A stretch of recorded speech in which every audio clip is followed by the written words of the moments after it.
Welcome back to the moment we've all been waiting for. I know I have. We're both 19 and 10. We're going to get to the predictions. We're not going to do them at the top.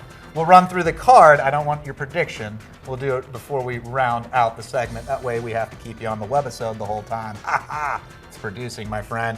Main event, though. Patrick Berry, Shawn Jordan. That's going to be a good fight.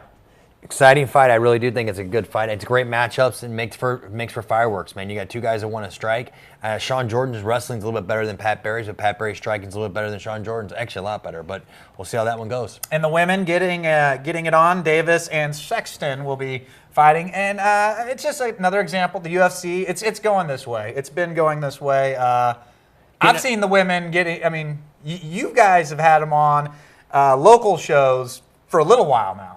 Right. I tell you, man, you know what's great is these women are actually going out, and I don't think they deserve to be on the main card, and I said this. You did. But at the same time, I also think these women, a lot of these fights are going out, and they're getting fight of the night, winning fight of the nights now, but they're some of the best fights of the night. Absolutely. Let's just say that. They absolutely, they're not in boring fights. They No, get after it, no. and they, I feel like because they're women in a men's sport, they have a lot to prove. Right, and I think with this also, Chad, is that this also, they say there's not a ton of women, but when you start putting women in mixed martial arts in the UFC, okay, it's going to create more women to want to do mixed martial arts. Right now, they have a couple superstars, but it's going to be over time, which is going to take just anything else. It's like when the UFC started, when they bought the UFC, the Fertittas, it took time for them to create stars, and it's going to take time for them to create some more stars with the women. And of course, Roy Nelson, that's all I need to say, the heavyweight. It's a big fight for him. If he wins this one, he's got to start Being thinking. the title contention. Yeah, he said Dana White will not give him a shot at the title just because of his mouth and his look and everything else. But you really, at the same time, you can't deny this guy. Man, he is a great grappler, good jiu-jitsu, a great grappler, great jiu-jitsu player. And I tell you what, like he's got heavy hands. He's got heavy hands, and he can take a punch. So let's see. It reminds me of what this reminds me of is hate it or love it. It's like Brock Lesnar. Right. You know what I mean? Either you hated it or you loved it, but it was still, you would tune in just to see, you know? It's like a train wreck. Right? It's sad to say, but yes, the big country. And then we got Little Nog. Little Nog. Yeah, Shogun. Shogun Hua. I tell you, that makes for a really good fight. There'd be a lot of Brazilians buying that pay-per-view, I can tell you that. That's going to be a good one. It really is. I mean, these are some great fights. But, man, like I said earlier, man, when's the UFC really put on, oh, that fight's terrible. Those fights are awful. They don't do it. I mean, they do a great job matching fights. They make good stylistic matches. And that's what I think is the most intriguing thing here. And, of course, we're going to be rounding it out with Dan Henderson and Rashad Evans.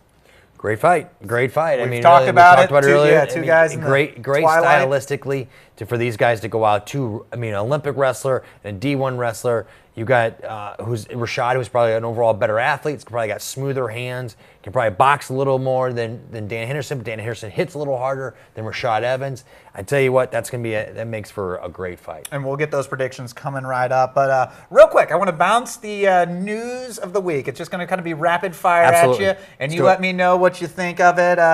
Your boy Donald Cerrone, my Cerrone, he's going to be taking on Rafael dos Anjos on August 28th. Talk about that fight. I'm just excited because I'm going to be there with Bobby Volker, and I get to see Cerrone That's fight in live. Indianapolis. Yes. Yes. And that's going to be, I love watching Cerrone fight. The guy's never in a boring fight. He comes always to strike real hard.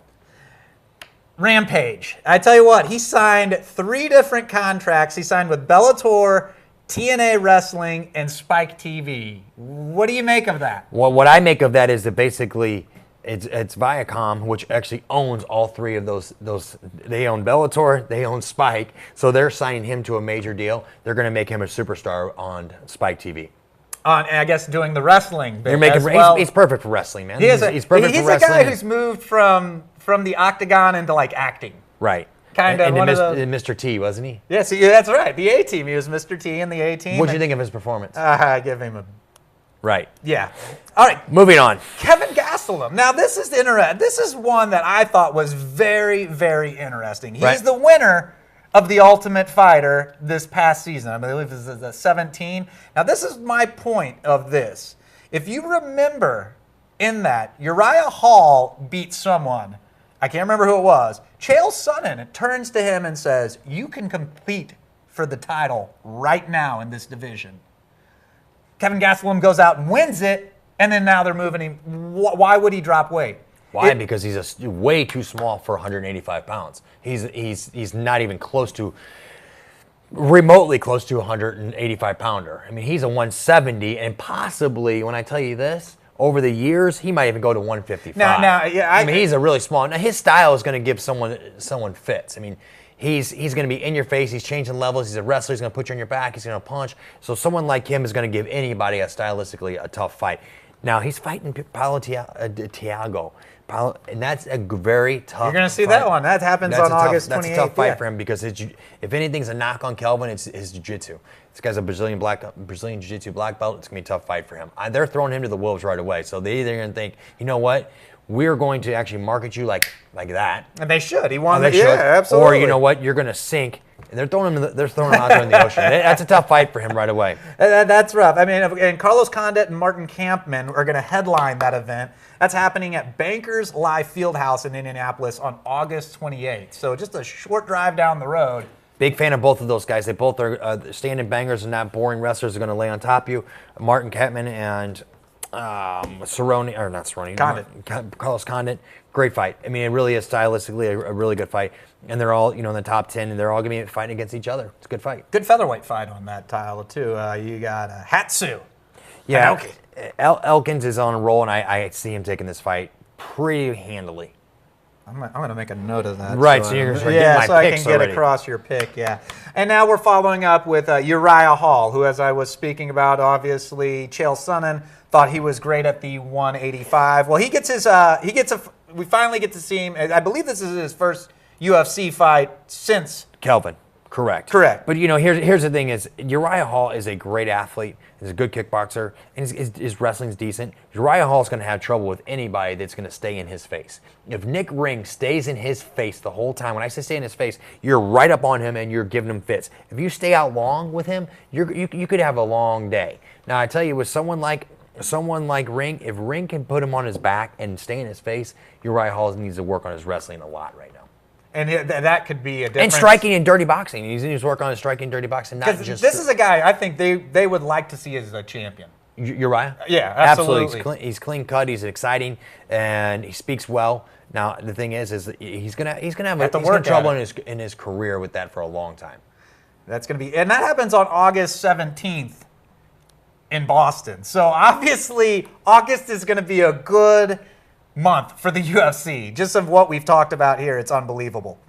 I mean, these employees there's just must work and work and work and work. I mean, these guys, there's a UFC every other weekend right now, and now they're getting ready to go. I think it's a weekly show. I could be wrong on this. I think it's a weekly show on Wednesday nights. They're going to be having live fights every Wednesday.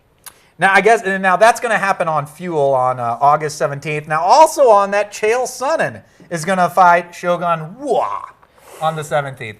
So he needs to win that. Chael needs to win that fight, and it's a very winnable fight for Chael because of his style. And he likes to get inside, dirty box you, put you on your back. And Rua's not a great black belt. I think that Chael can win that fight, and he should win that fight. And we're guaranteed Benson Henderson, T.J. Grant, August 31st, UFC 164 in Milwaukee. It's good for, man. I mean, it just goes and goes and goes and goes. And you excited about that? That's something we have obviously talked about a little bit on this. That should be good. And your boy, your favorite, Lyoto Machida taking on Phil Davis. That's going to happen August 3rd. Right. Lyoto Machida, my all-time least favorite fighter because the guy likes to run and pick and run. He's not beat up at all, is he? No, he's what killed boxing. He's the guy that picks and runs and picks and runs. Now, I mean, you can't defend it. He's a great mixed martial artist, but at the same time, that style is not real intriguing to me. Someone like Phil Davis, I think, could give him a lot of trouble because Phil Davis is in his face at all times. I mean, I'm going to go with Phil Davis on that one. It's interesting. Ex-champ. Mr. Barnett, back after 11-year hiatus, taking on Frank Mir at UFC 164. I like the fight. I think that's a great fight. If Barnett's going to be back in the mix, Mir's coming off a loss, I tell you, I would actually think that's going to be see where Josh Barnett is going to be. Because if he goes out and he loses that, after they're going to be looking. There's a lot of heavyweights. Another heavyweights. one, they want to get rid of him. Yeah, I mean, there's no shortage. It's a fun time for the heavyweight division, though. Absolutely, and well, the time has come. Both of us do it. 19-10. So this could be the one who gets ahead here, and we're going to start it off. Patrick Berry, Shawn Jordan. You want me to pick? Yeah, you can have it. I'll take Pat Berry. Oh, there's my boy. I'm going Pat Barry. Okay. Well, you pick. I jumped in line. Yeah. All right. Well, I tell you what. Davis and Sexton on the women's side. Can I get my pick? I guess. Can I get? Well, my I don't pick, want geez? you to. Yeah. I mean, Sexton. I will actually go with Pat Barry on that one as well. Pat Barry, he's not fighting. I'm taking a Davis and Sexton. I went with. Oh, you're going with Pat on your pick. I'm going on my pick. It's all about you, isn't it, buddy? It is all about. No, hey, slow down here, my friend. It's not all about you. Can I get my? Well, I'm telling you right now, I got Pat Barry and Rosi Sexton. That's. I'm just jumping ahead. There she is. Right. Yeah, that's the winner. Well, I tell you what, on this fight, I will go with Alexis Davis. All right, and so just to change some things up here. So on this being the third pick, so we usually go me then you, or you then me. So on the third pick, it is actually your turn. So go ahead and pick. Oh man, there's no doubt about it, baby. Big country. Big country. Nelson, baby. I think this is a really good fight for Roy Nelson. Do you know anything about Stipe? I don't know much about him. I know enough that I think that Roy Nelson's going to win the fight. There you go. So I'm going to go with Roy Nelson on this one. We're in agreement to that one. So of course we just talked about him. He's already got a fight ahead, but Shogun Hua taking on Little Nog. So obviously Hua has a lot going on. I'm going to go with Little Nog on this one. Oh man, you're killing me. Is that who you're going to go with? Yeah, I was actually going to go with Little Nog as well. I think this is a very interesting matchup, but I'm actually going to go with Little Nog as well on this one. Okay, I got you. And now, of course, the moment we've all been waiting for. It's a good fight, man. This is a good fight. The twilight of their careers, Dan Henderson, RASHAD Evans. I think I know who you're going to pick. Right. I told you I was going to pick. You did, and I'll go with the opposite. Right, I know. You told me that, and I think that... And we're sticking with it. I like it. Right, my I'm going to go with Henderson. You're going to go with... Your pick is Dan Henderson. My pick is RASHAD Evans. My heart says I hope that Dan wins the fight, but my brain's telling me that RASHAD is just going to be too fast for him. After watching Dan in his last fight, he looked very slow. He looked very slow, and I love the guy to death, but I actually am going to go with RASHAD Evans. I hope that Dan wins the fight. And I'll say that again, but my head goes RASHAD Evans. Absolutely. Well, we want to know what you think on our picks and who you're picking. Of course, we're at Twitter at HitSquad101ESPN. If you want to email us, hitsquad@101sports.com. And we will have our updated picks, and we'll know where we stand. There will be a winner, I believe. I think we disagreed on enough that one of us will be ahead. And you jumped ahead on me the whole time, but that's okay. And we appreciate you. Thanks for watching and listening on 101sports.com.